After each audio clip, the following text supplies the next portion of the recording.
from the heart of Dubai, where tomorrow is being built today, to the world. Welcome to the CTO Show with Mehmet. Here, we redefine technology and reimagine possibilities. With Mehmet, delve into the riveting realms of AI, cybersecurity, and digital technology. Experience the thrilling highs and lows of startups. Immerse yourself in the spirit of entrepreneurship and witness the future of business innovation being written in real time. Now, without further ado, let's tune in and explore the future. Hello and welcome back to an episode of the CTO Show with Mehmet. Today I'm very pleased joining me, Greg Banks.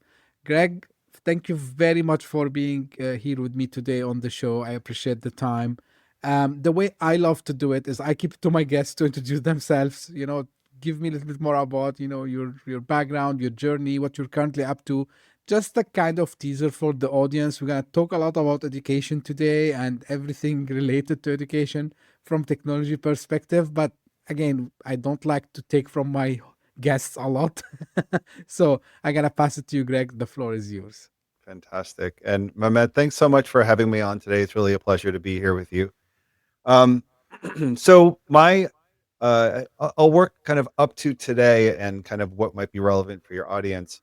I've been a teacher and a school administrator for 20 years. I got into education because I wanted to create schools that could serve city kids. I live in the Boston, Massachusetts area of the United States, and started out as a chemistry teacher.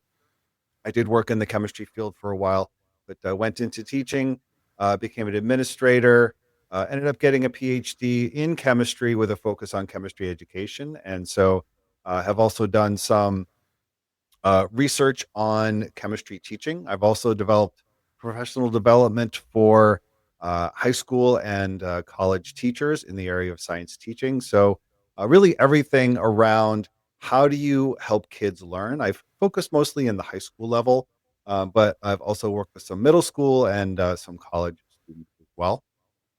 And how I got onto this topic is that there have been technology infusions into K-12 education. And in the United States, we tend to group, let's say, age 5 to age 18 into this basket called K-12. So that's what I'm referring to. So there's been tech kind of infused into K-12 education throughout my career. It started out with these little devices called clickers that were like TV remote controls. And it went on to things like smart boards and laptops and MOOCs, massive online open courses, and of course the internet. And so I've seen these things come and I've heard the promise, and I've also seen the promise not be delivered. And so when I was working on a research project with it's a company called Edo Learning, they develop AI related products for education. And we were studying kind of implementation of one of their products. And I was talking with one of their engineers, brilliant guy. And we were talking about how some aspect of the classroom worked. And I was explaining kind of the mechanics of how it worked. And it was a complete surprise to him. And it was something that was, if I had been talking to any of my teacher colleagues, it would have been very clear. It would have been something that they all knew. And that's where it struck me that if you're out of the education field, there are many things that you may not be aware of. And this is true of most fields. I'm sure in every field, there are things that people pick up by experience over time that people outside the field don't know. And the challenge of developers, of coders and developers, people building products for education, is that if they are building products for something that is in a field that they don't have direct knowledge of, they have to kind of jump in with some kind of knowledge to build the product, which they may not have. And so that led me to write a book about kind of everything that they would need to know, that developers would need to know in order to be developing AI products for the classroom. So that's kind of how I made the jump from being in education to to talking more about AI. Cool. And again, thank you for being here with me today, Greg. I appreciate the time. Now, you took the first question from me, about like what was the pivotal moment that made you do the shift, which is fantastic. Now, um, you also like talked about the book. So you touched base a little bit, but I believe there are like more gaps which we are discovering by the day between mainly, of course, in the tech, but mainly AI and education. Let me frame the question this way. Do you think that this fast development of AI that we've seen in the past 2, 3 years uncovered these, I would say, shortcomings that we have in education system today in a fast way that even sometimes, like me as a person, very much, believing in education. I remember my days in school, but I'm watching now my daughter going to her high school, and they figure out like, really, like, this is like, there's a complete, nonsense over here. From your perspective as an educator and someone in tech, how this fast development also was, mainly a contributor to cover these outcomings or shortcomings? It's a great question. And if I'm understanding you, it sounds like what you're noticing is that what teenagers, let's say, are aware of and what they're able to do themselves using AI is so advanced compared to what their teachers in school are still asking them to do. Right, And it makes you wonder, you as a parent, it makes you wonder, why are schools still having them teach things that are down here that AI can do and produce results that are up here? Like, does it make sense to have them still learning those same things? Is that your right. question? Exactly. Yeah, that's a complicated question. So, um, I think there's two parts to that question. Um, I think there is, how do we change the outcomes, the targets that our school systems have are directing our kids towards, and that's a big question. Um, and then there's also the question around, um, how is AI as a tool best used in school? And though they sound kind of like the same question, they're actually different. So one is what should students learn, and the other is kind of how should students learn.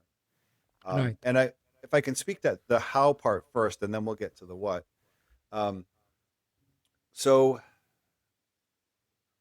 what I've seen with the introduction of technology is that very often tech will come in and it will be engaging and interesting, but it won't really deliver on its promise, and it will end up interfering with the way that students and teachers learn. And one thing to keep in mind is that kids are not just short adults. Like, kids have different needs. They have developmental needs that are very different from adults. And what might work for an adult might be disastrous for kids. So recently we had the COVID-19 shutdowns for school. I was actually teaching at the time, and we would try to teach on Zoom, and it was a disaster. So prior to this, people were saying, hey, we have these massive online open courses. We can have students go to school from the comfort of their home. They can learn from the rock stars in every field. This will be great. It's really going to change education. Well, the actual result was that kids hated it, and they didn't want to learn on a Zoom. They didn't want to watch a teacher. Uh, and there was massive learning loss, huge social emotional challenges. A few kids liked it, but the vast majority of them did very poorly on it. Adults do great with it, kids not so much. So, in terms of how we use I think it's really important that how the tools are introduced is done with an understanding of what is it that kids are getting in a positive sense? What are the kids getting from school? Because if all kids need is information, they don't need to go to school. Information's everywhere. But we know that information is not enough because there's that saying: if information were all it took, we'd all have six-pack abs and be billionaires. Um, but you need more than just information. So we can talk about that if that's a topic of interest. So that's kind of the how. In terms of the what, the targeting, that's a trickier question because you have a number of stakeholders. You have parents, you have teachers, you have government officials, and it's really the government officials in the United States. It's the states that set the targets for education, and the teachers just carry out those targets. So, Mm-hmm. are we going to say, okay, students no longer need to learn geometry, or they no longer need to learn to write a five-paragraph essay? Maybe that's the case. Maybe we should change that. Um, but that's going to take some time. Um, and there may be an argument to be made that the kids that are in the classroom right now are important, and we need to make some decisions faster. But whether we should change the target toward which students are learning is a great question, and honestly, nobody knows the answer. And I could tell you a bit of how AI is being used in school right now. Yeah, sure. So Um, when but when AI first, before this, but before that, Greg, yeah, I want to listen to this, but I want you also to highlight about okay, how is AI used is very important. But if you remember, there was this debate when AI, I mean, ChatGPT AI was there before. Like, should we allow it in schools? We don't allow it in schools. So if you can also touch base on that part also as well. that's a great starting point, right? So when ChatGPT first arose, um, the response of schools was prohibitive. So they tried to Yes. prohibit it.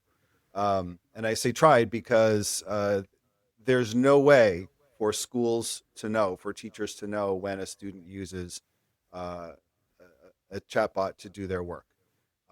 There were supposedly tools that were going to come out that could detect it, but they didn't work. And there really is no way to know. And so teachers and schools, and I wrestled with this as an administrator, how do we enforce academic integrity if we're asking students to produce something outside of school and they turn it in? How do you know that they did the work? And the answer is you don't, not anymore. And so more and more we're seeing that schools are, if they want to assess what students actually know and can do, that they are having those students produce that work under testing conditions in school. Um, that's a real nuts and bolts kind of response to that. So prohibiting ChatGPT is one aspect. There's starting to be a sense of kind of the next stage, which is assimilative. So assimilating AI in lessons. Um, but this is really, and I've heard this come up in other conversations on your podcast, this is kind of like strapping on AI into what you're already doing. Um, Right. and that would be so. I'm remembering a coding class. It was a Python class where students would check their code. If it wasn't working, they would check their code using ChatGPT, and that's very effective because there's only one teacher and you have a number of students. But if you can drop your code in and have an LLM check it, you get much faster results. It's super effective. You could do that in English class with an essay. Please give me feedback on my essay. So it's being used that way as kind of like a strap-on, an additional tool. But there's only so many places where it fits in neatly that way. And so where I think the biggest opportunity is to integrate it in school, is to integrate it in a behind-the-scenes way. And not that there aren't direct lessons that teachers could develop using AI tools, um, but that's going to take some time. What I mean by integrative is having AI applications helping the teacher do things that the teacher can't currently do. Analyzing student work, monitoring student conversations, and providing the teacher feedback, or even offering the students extra guidance while the students are working on a challenge. And there are various ways that it could do that. So integrating AI more in what's going on in the classroom. You talked about the role of the teachers. right? And I know, like, you wrote about this, and you you try to unlock the code, or like crack the code over here. So, what do you think? Let me ask you this way. So, from product's perspective, if I'm developing an EdTech AI powered product today, why it's important also to put the teachers in mind? Because usually what I see people doing is they focus on the students, which is okay, but I think they don't focus on the teacher, which is the person who is responsible of delivering this knowledge. And how we can prepare the teachers now. Probably the new generation of teachers will be, almost like tech savvy, let's put it this way. But still, maybe if they have, I don't know, like if someone studied English literature, just, I'm Mhm. making this up, how much do you think they would be familiar of using this AI tools? What should we do with them before using AI tools in the classroom? Yeah, I mean that's a fair question. And AI is all over the news, and people are seeing how it has already changed the employment landscape and the career landscape. And I think teachers, as with many professionals, are aware that they need to learn to use this if they're going to have a long career. And I do think that, I should say, I don't think that there's going to be a major reduction in force of teachers. I think teachers will still be necessary. I think, especially with kids, kids want to learn in a classroom with other kids and with teachers. I think that's not going away. So the key is, how do you get teachers up to speed in using this technology? And I think right now there's an openness to it and there's an eagerness for it. I think teachers don't want to be left behind. Mm-hmm. They want to stay marketable. And that's also why it's so important to get it right, to build these products with an understanding of the classroom. Because if products come in and they don't work, if it looks like online school again, or if it looks like clickers, or if it looks like laptops, at a point where honestly now in the classroom, we're seeing phones removed, we're seeing laptops removed because there's too much of a distraction. So if AI is brought in a way where it's like, this is just another distraction, um, then I think there's going to be some resistance developing. But at this point, for the most part, I think there is a lot of interest, and it's a really opportune moment to get it right, and to do some great new development. Greg, it's interesting you mentioned about the devices in school. I live in Dubai, and I was listening on, I was moving in the city. So on the radio that I usually listen to, they were discussing this topic, and like they were mentioning, like, yeah, like the like government entity responsible for schools, they want their help, actually, the parents and also some school seniors, to put some rules regarding use of phones, laptops, tablets, whatever that is. And this is immediately brought this to me. Maybe I'm a little bit biased, maybe I'm a little bit extreme, I don't know.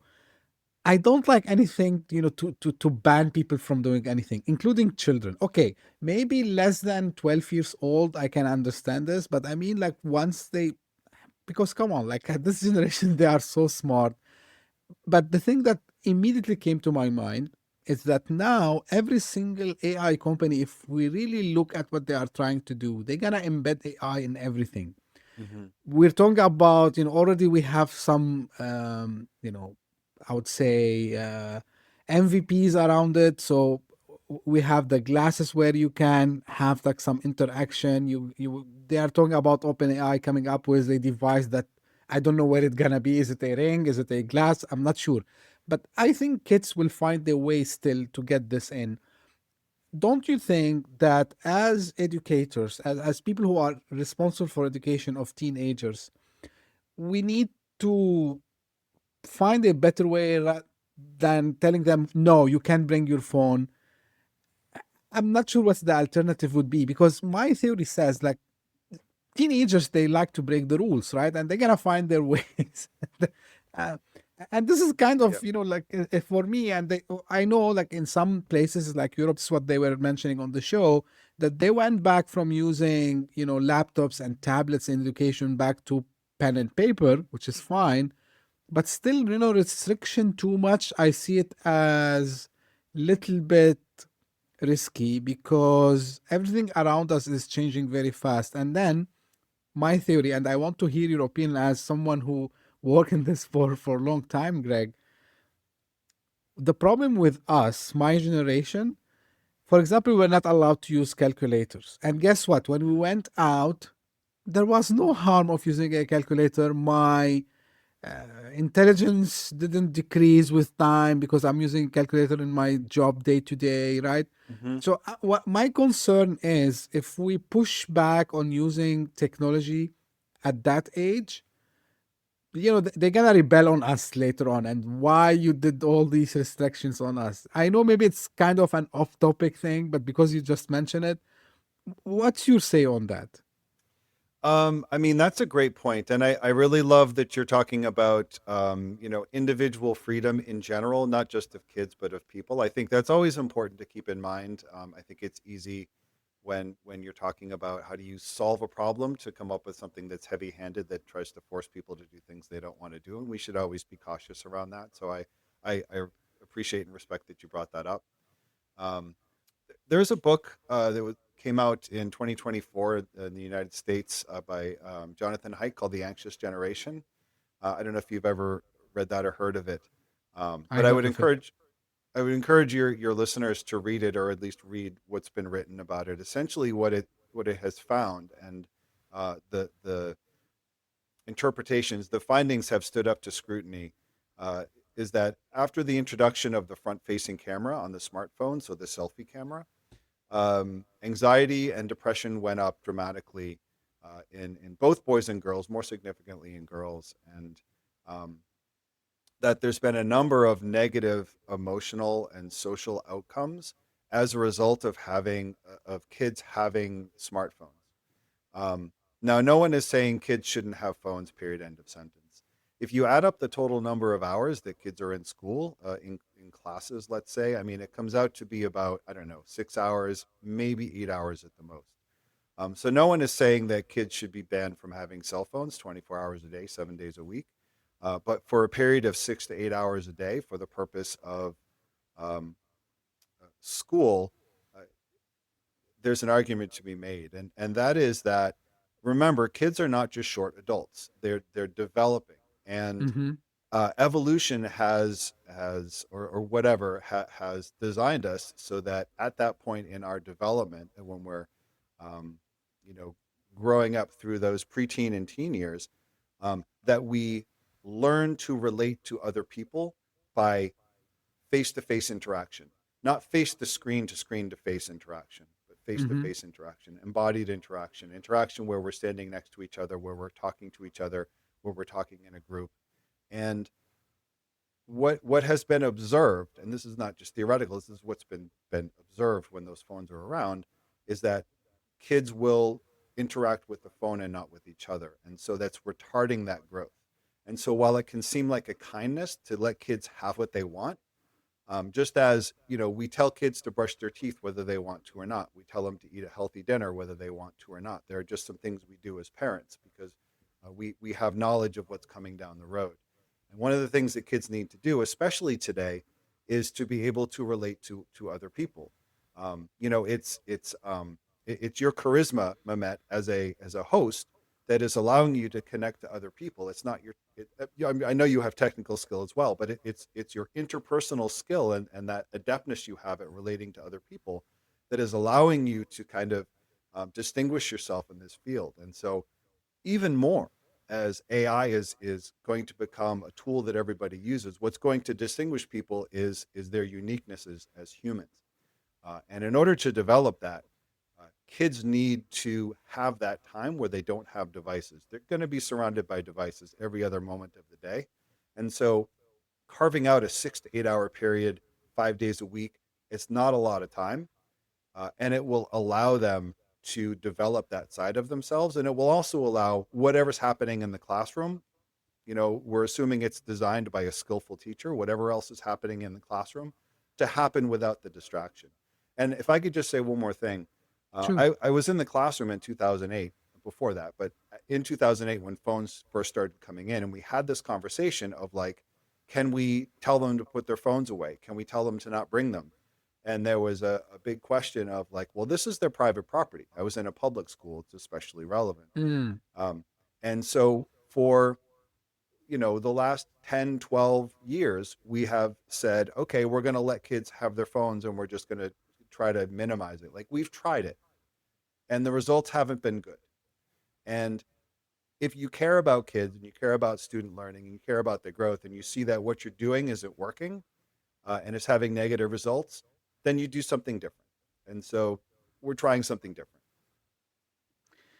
Absolutely. And again, this is my own 2 cents because, by the way, you mentioned something about what happened during the pandemic, right? So when kids were forced to go to Zoom, this is where the human nature, in my opinion, which is in all of us, including our children, so they were pushing back because they wanted this human interaction and one-to-one interaction. And I was watching, once the things started to open up, they can meet up again by themselves. They were putting their phones, their tablets, whatever aside, and talking to each others. And I think this is a human nature. Yes, we are, even us adults, we are like very addicted to our phones, and we hear like all these coaches and mentors that say, hey, like at least you need like to get some time off your screen and to have a better concentration. I think the same applies for them. But the way I love to do it is to get it in an educational way rather than say, hey, no, it's not allowed to bring your phone with you, or like you have to put it somewhere and then you can pick it up. So the thing is, I'm more leaning towards educating them why they have to put aside rather than just telling them no, you can't do it, because this is will create kind of a rebelling feeling within them. This is what I watch on other kids. Mm-hmm. um just my own 2 cents on this, but anyway, Yeah. now back to what you were discussing at the beginning, Greg. So you did pilots like with Edo Learning and Einstein Project. What did you learn about AI's real world impact, especially in the high school setting, or what you call it in the States K-12 settings? Any surprising wins or failures that you have noticed from these experiments? Well, the pilot study we were doing was actually what I would say even a fourth kind of iteration of using AI, and that's using AI to train teachers, or as a tool for teachers to use. And I think you were kind of raising this question earlier. Um, so the tool was, I guess it would be called in the field a small language model, because it was really just built around the what's called the teacher's guide for a particular new science curriculum. So excuse me, um, the teachers in the study were going to a week-long training on how to use this new science curriculum, and the tool was something that they could um, ask natural language questions of in terms of how to use the teacher guide, let's say. Um, so the study isn't out yet, but what the results seem to be saying is that a number of findings. One is that the more you know, the better you're able to use the tool. So that may speak to the importance of prompt generation, which um, you talk about something that should maybe change about education, and I think students and teachers could probably use some training right away on prompt generation. So I would put that down. And how it came out in this study was that the teachers that had some experience in the curriculum, let's say less than a year, were able to ask better questions and get better information from the tool. The, the teachers who were brand new, who didn't have any background knowledge about the tool or about the curriculum or what was in it, their questions were much more surface level. It was really much more like, where do I find the handouts for tomorrow's lesson? And that's understandable in a number for a number of reasons. They were focused on very basic implementation. They didn't have a sense of where the curriculum was going. Um, but it does have implications if we're talking about training teachers, in that there's no substitute for experience. If you have a teacher who has experience, who knows what it is, who knows a bit of the landscape, maybe not well defined, but has a sense of what's out there, they're able to ask much better questions. They're able to get much better information. Right. Now, I'm gonna ask you about the market. At least I know you can share maybe probably some statistics or some facts from the US. So the K-12 market, right? So how attractive is it currently? Mainly for, of course, AI-powered innovation. But what I want you to highlight to us, Greg, is what do you think we have plenty of, and founders should leave that alone, should not like waste their time, or developers also like we have plenty of products maybe, and what do you think are the areas that still have a lot of improvement, and they should try to come up with new products, new services maybe, and try to find this product market fit in that space? Yeah, that's a great question. I believe the global tech market is 200 billion at the moment. It's projected to be 700 billion by 2033. And I think what's helpful for developers to know is, if we're talking about, say, the government education systems, I'll speak to the United States because that's what I'm Sure. familiar with. Um, it's really all about taking problems off of someone's plate. Um, so at the state level, kind of at the top of our system, um, the people who are in charge, they don't generally have tech backgrounds, and they're far removed from the classroom, and they want they're going to want someone who can come in and say that they are taking care of it, that they are taking care of um, AI education for students, that are able to integrate and train their teachers, kind of the whole package.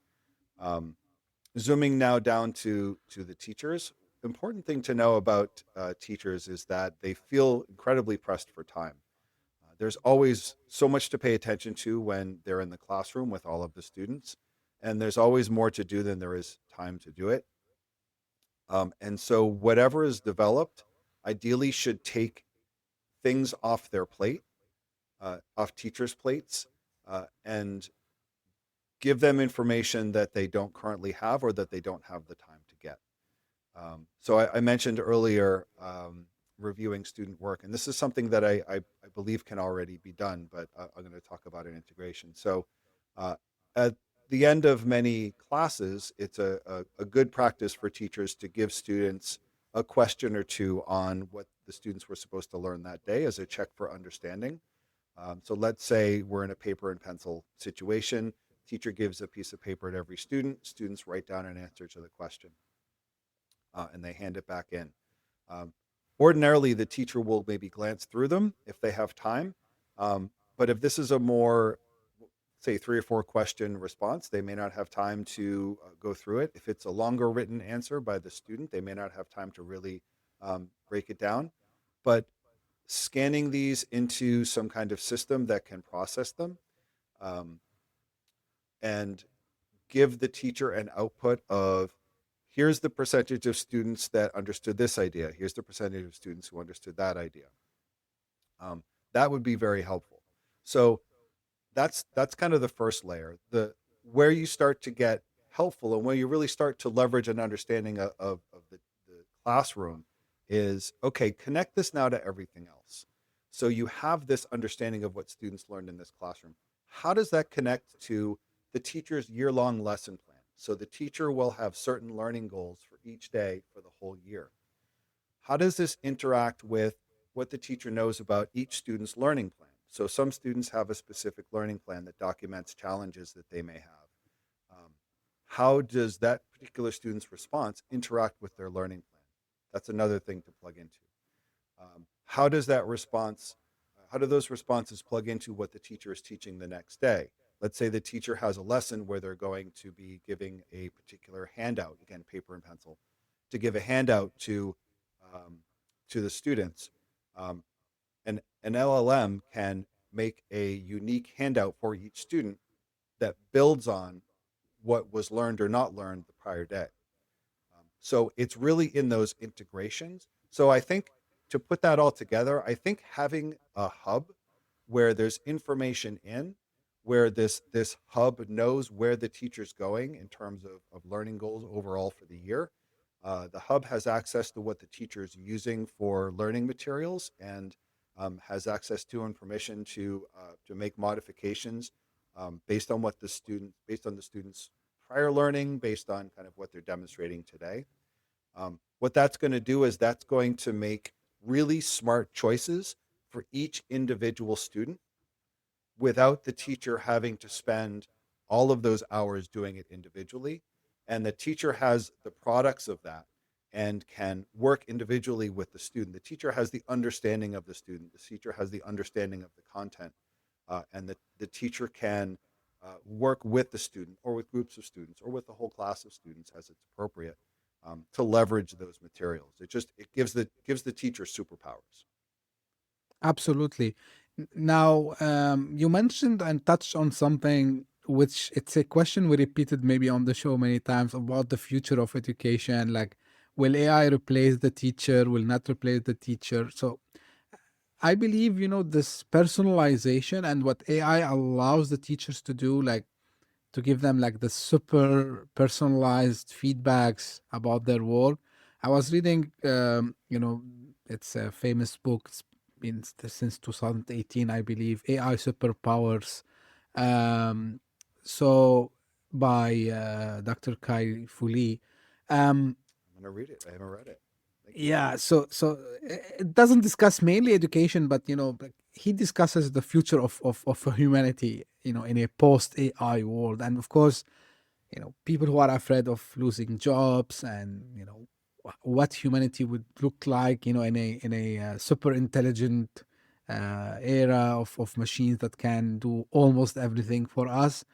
And the thing that he brought, which I agree with, it's about how AI can give the teachers this ability to really give what we missed, our generations and the generations before us missed, which is the super personalization. So they put us all, in the same room, assuming that all of us we have the same ability to grasp new information, and then they give us the same exams, assuming that all of us we can take the same stress, we can take the same amount of time to solve things. And unfortunately, also, he didn't mention, but this is my thing also, society also put this taboo, like if you're not fast enough to finish on time, you're bad, right? So here where I'm seeing the AI changing things for the positive, and this is where I believe, um, the human element will stay. So what do you think other aspects would never be outsourced to a machine, Greg? I mean, first of all, I just want to say I think the way you just characterized it is the best that I've ever heard it. I think that's a really great way to express what I think AI has to offer and what the future of the classroom can look like. So thank you for characterizing it that way. I think you nailed it.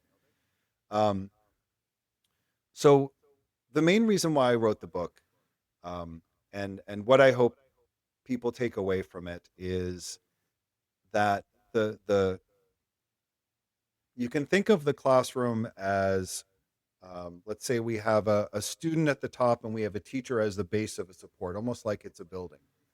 And there are three columns that are supporting this building with the students like the roof.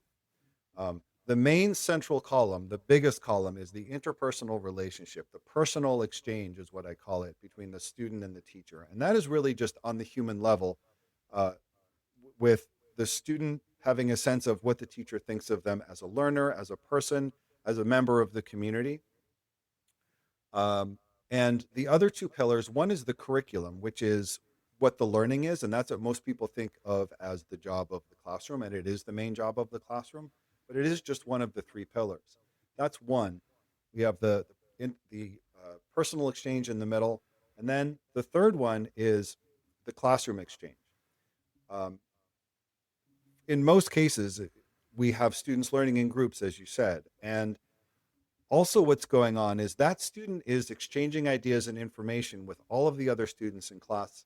They're learning how to work with other students. They're learning how to collaborate. They're learning how to um, approach a student if they have a question, or if they see that student has a question and they want to offer help. They are sharing ideas and triangulating with the teacher to get a sense of, like, well, what is the right answer in this case? So there's a lot of complex interpersonal structures being built. There's a lot of learning being built.